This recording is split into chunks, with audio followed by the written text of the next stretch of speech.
snacks. Cookies. Uh-oh. Best if eaten by February 16th, 2009. A long time ago, but I don't care. I'm gonna try it anyway.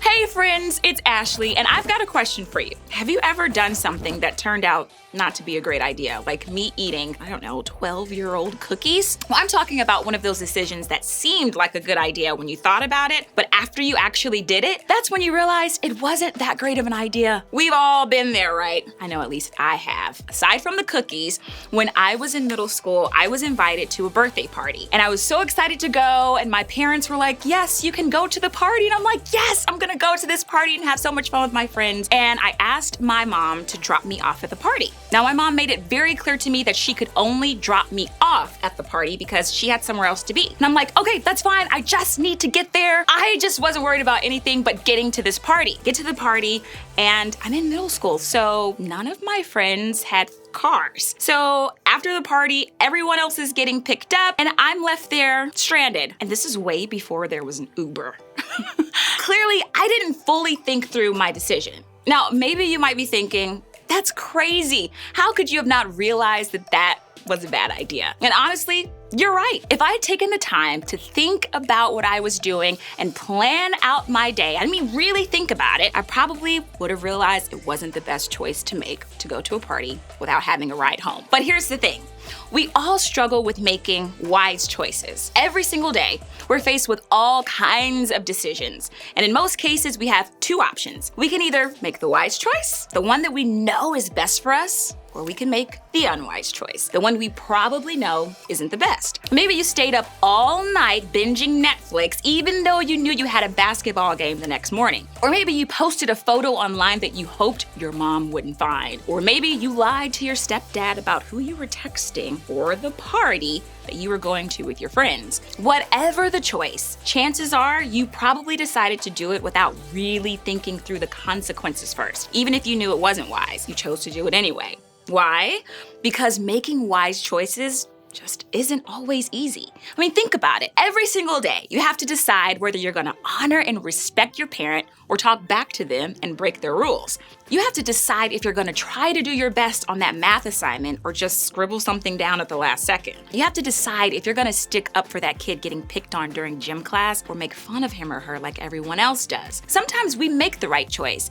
We do the thing we know is right or best for us in the moment. But other times, we don't. We do the thing we know may not lead us to the best place. And when that happens, here's what I found to be true. We don't always think about the consequences. Talking back to your parents or breaking their rules will eventually lead to a punishment. And most likely it will cause them to lose trust in you. Breezing through your homework without really understanding it might help you get the assignment done, but it won't help you pass the class at the end of the semester. And making fun of someone else might seem like the popular thing to do at the time, but in the long run, it's extremely hurtful both to you and the person you're making fun of. The reality is, every choice has a consequence.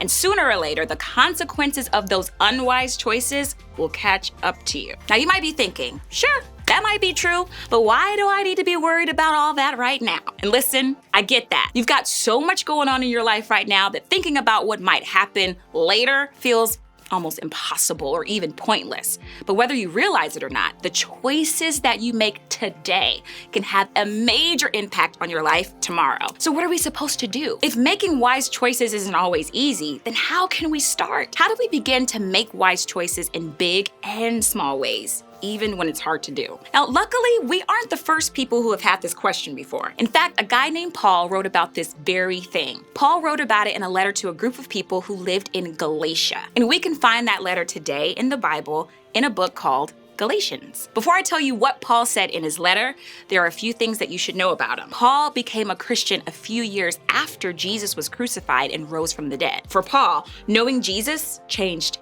everything.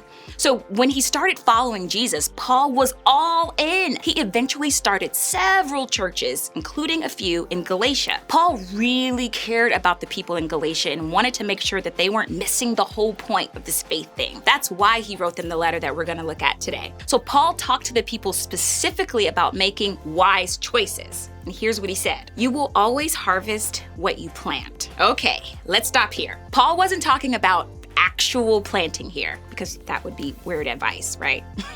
He was just using an illustration to teach the Galatians about the choices that they were making. But when it comes to gardening, you can only harvest or produce what you actually plant. For example, if you plant an apple tree, then that's what you're gonna get in your garden.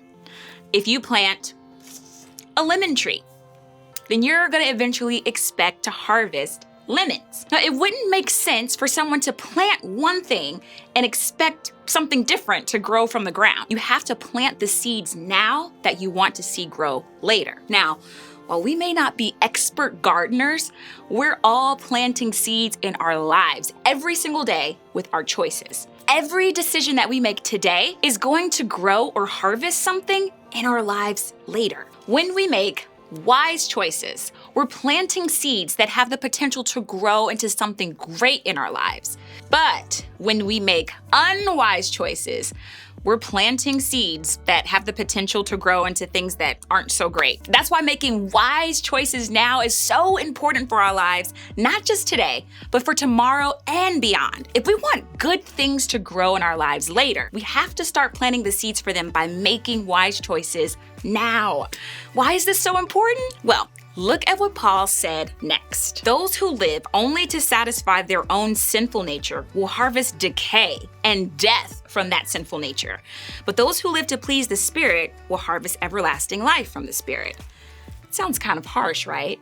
But that's how serious Paul was about making sure the Galatians understood the consequences of their choices. When we plant seeds of sin, or things that are selfish right now, basically the things that keep us from being close to God, what will grow in our lives later? Well, according to Paul, nothing good. Eventually, it will harvest consequences that have the potential to destroy parts of our lives, our relationships, and our futures. That's why the next part is so important, because Paul also pointed out that when we do good and make wise choices, now that we'll harvest amazing things in our lives later. When we believe in Jesus and dedicate our lives to following him, we are planting seeds that will one day lead to the greatest gift, spending forever in eternity with Jesus. That's the everlasting life that Paul was talking about. And that's really the whole point. Now, let me just stop here and say that I realize simply knowing this is true doesn't make it easier to make wise choices. It doesn't make it easier to care about our futures more than we care about what's happening right now. And honestly, it doesn't change the fact that we live in a world full of things like death and loss. Because of that, sometimes we can plant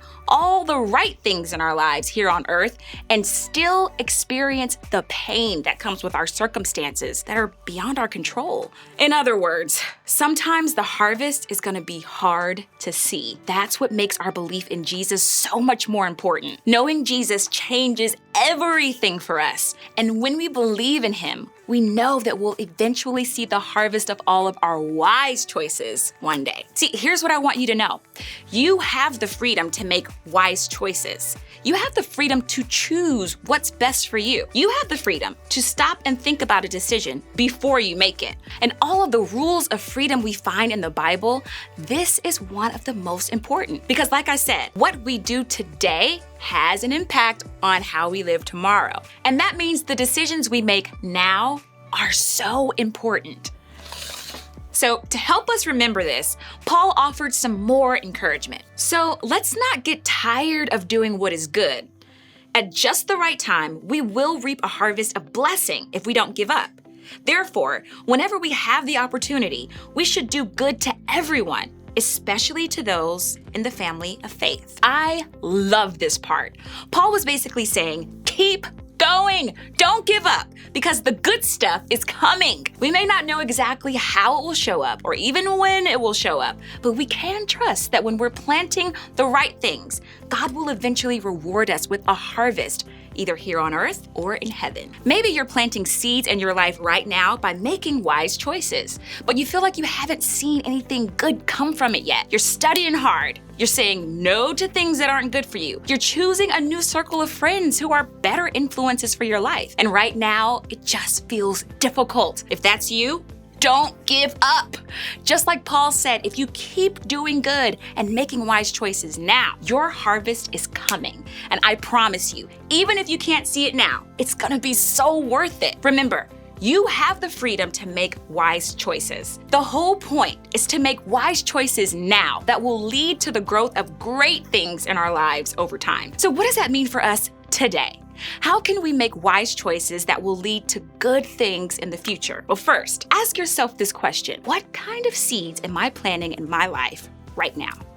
Will the decisions that you're making now lead to good things or not so good things? Next, ask yourself about the kind of seeds that you want to be planting instead. Are the choices that you're making now helping you to get closer to what you want for your life in the future? And lastly, ask God for the wisdom and strength and encouragement to make those wise choices. God living inside of us helps us to figure out what's wise or unwise. So ask for God's help. My prayer for you is that you'll remember that you have the freedom to make wise choices, and then that you'll use that freedom to make wise choices now so that you can look back and be proud of the things you've grown in your life as a result. Now, like I said, this isn't always gonna be easy, but that's where your group at church comes in. Your group is a great place to talk about the kinds of seeds that you want to plant for your life. It's a space where you can find the encouragement you need to figure out how to make wise choices that will help you in the future, even when it feels difficult.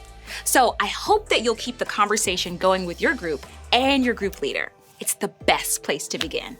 I'm gonna see if I can find some snacks that aren't expired yet. Nope.